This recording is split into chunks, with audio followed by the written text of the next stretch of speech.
मेरे प्यारे दर्शक नमस्कार।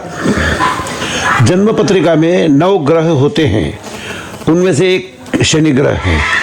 शनि ग्रह को सूर्यपुत्र भी कहते हैं। शनि ग्रह जिनके पत्रिका में अशुभ या आकारक होते हैं, उस राशि के लोग शनि ग्रह के नाम से घबराते हैं, काफ़ी परेशान हो जाते हैं।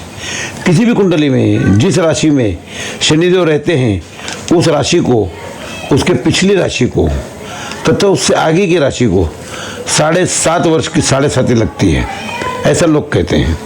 मान लो शनिदेव मकर राशि में विराजमान है, तो उसके पिछले धनु राशि और आगे की कुंभ राशि, उनको भी 7.5 का प्रभाव रहता है। जिनको 7.5 होती है, उनको काफ़ी तकलीफ, बीमारी, आर्थिक नुकसान और मुसीबतों का सामना करना पड़ता है। आखिर 7.5 क्या है? शनिदेव ऐसा क्यों करते हैं? आइए आज हम शनिदेव की कहानी उन्हीं की ज़बानी से सुनते हैं। शब्दों का शब्दांकन किया है शनि भक्त पंडित डॉक्टर जगन्नाथ कामत ने।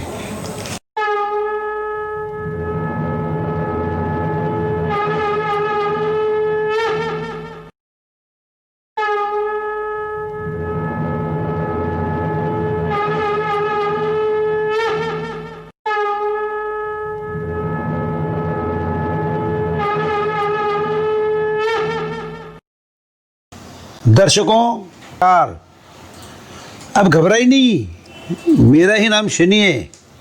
हाँ, मैं शनिदेव बोल रहा हूँ। जी हाँ, बिना वजह लोग मुझे नुकसान पहुँचाने वाला ग्रह समझते हैं, अतः लोग मेरे नाम से डरते और कांपते हैं। मैं स्पष्ट रूप से बताता हूँ कि मैं किसी को अकारण परेशान नहीं करता। मैं शिव भक्त हूँ। मैंने जब अपने भगवान शिव की उपासना की थी, तब शिव जी ने दंडनायक ग्रह घोषित करके मुझे नवग्रहों में स्थान प्रदान किया था। इसीलिए मैं मनुष्य हो या देव, पशु हो या पक्षी, राजा हो या रंक, सभी को उनके कर्मानुसार दंड देने का निर्णय करता हूँ तथा दंड देने में निष्पक्ष निर्णय लेता हूँ। फिर चाहे व्यक्ति का कर्म इस जन्म का हो या पूर्व जन्म का। सत्ययुग में ही नहीं बल्कि कलयुग में भी न्यायपालिका द्वारा चोरी, अपराध आदि की सजा देने का प्रावधान है। यह व्यवस्था समाज को आपराधिक प्रवृत्ति से बचाने हेतु की गई है, जिससे स्वच्छ समाज का निर्माण हो तथा अपराधों की पुनरावृत्ति न हो। मेरा निश्चय और दंड विधान जग जाहिर है।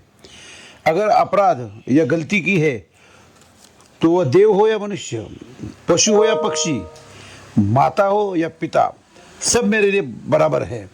मैं उन सभी को दंड देता हूँ, किसी के साथ पक्षपात नहीं करता। मेरे पिता सूर्यदेव ने जब मेरी माँ छाया को प्रताड़ित किया, तो मैंने उनका भी विरोध कर उन्हें घोर पीड़ा पहुँचाई थी। फलस्वरूप वो हमेशा के लिए मुझसे नाराज हो गए और आज तक मेरे साथ शत्रुतुल्य व्यवहार करते हैं। अगर किसी व्यक्ति ने पूर्व जन्म में अच्छे कर्म किए हैं, तो मैं उसकी जन्म पत्रिका में अपनी उच्च राशि या स्वराशि में स्थापित होकर उसे भरपूर लाभ भी पहुंचाता हूं। अब आप मेरी प्रवृत्ति के बारे में अच्छी तरह से परिचित हो गए होंगे। आइए आज मैं आपको अपने संपूर्ण परिचय से अवगत कराता हूँ। ज्येष्ठ माह के कृष्ण पक्ष की अमावस्या को मेरा जन्म हुआ था। मेरे पिता का नाम सूर्यदेव है और माता का नाम छाया है। हम 5 भाई बहन हैं। यमराज मेरे बड़े भाई है तथा तापती, भद्रा और यमुना तीनों मेरी सगी बहनें हैं। लोग मुझे अनेक नामों से जानते हैं। कुछ लोग मुझे मंद, शनिश्चर, सूर्यसूत, सूर्यज, अर्कपुत्र, नील, भास्करी, अस्मित, असित, छायात्मज आदि कहकर भी संबोधित करते हैं। मेरा आधिपत्य मकर एवं कुंभ राशि तथा पुष्य, अनुराधा एवं उत्तरा भाद्रपदा नक्षत्र पर है। मैं अस्त होने के 38 दिन के अंतर पर फिर से उदय होता हूँ। मेरी उच्च राशि तुला तथा नीच राशि मेष है। मैं जन्म कुंडली में 8वें, 10वें तथा 12वें भाव का कारक हूँ। जब मैं तुला, कुंभ या मकर राशि पर विचरण करता हूँ, उस अवधि में अगर किसी का जन्म हो तो मैं उसे रंक से राजा भी बना देने में देर नहीं करता। अगर जातक के जन्म के समय मैं मिथुन, कर्क, कन्या, धनु अथवा मीन राशि पर रहता हूँ तो परिणाम मध्यम देता हूँ।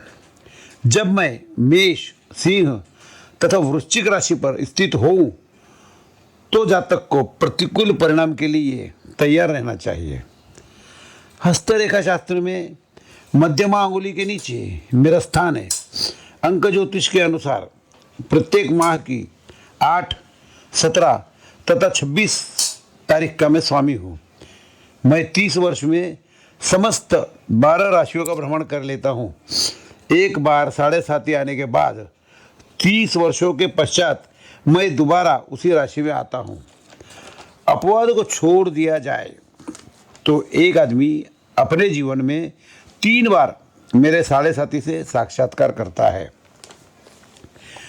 जाको प्रभु दारुण दुख देही, ताकि मत पहले हरि लेही। मेरा एक सिद्धांत है, जिस व्यक्ति को मुझे दंड देना हो मैं पहले उसकी बुद्धि पर आक्रमण करता हूँ अथवा उसे दंड देने के लिए किसी अन्य की बुद्धि का नाश करके जातक को दंड देने का कारण बना देता हूँ। कोई अपराध करता है तो मेरी अदालत में उसे पूर्व में किए हुए बुरे कर्मों की दंड पहले मिलता है। बाद में मुकदमा इस आशय पर चलता है कि उसके आचरण एवं चाल चलन में सुधार हुआ है या नहीं।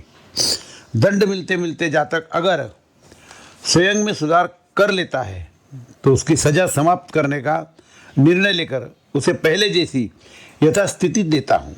यदि उसका चाल चलन उत्कृष्ट रहा तो उसे अपनी दशा के पश्चात अर्थात 7.5 खत्म होते ही धन, दौलत तथा वैभव से प्रतिष्ठापित कर देता हो।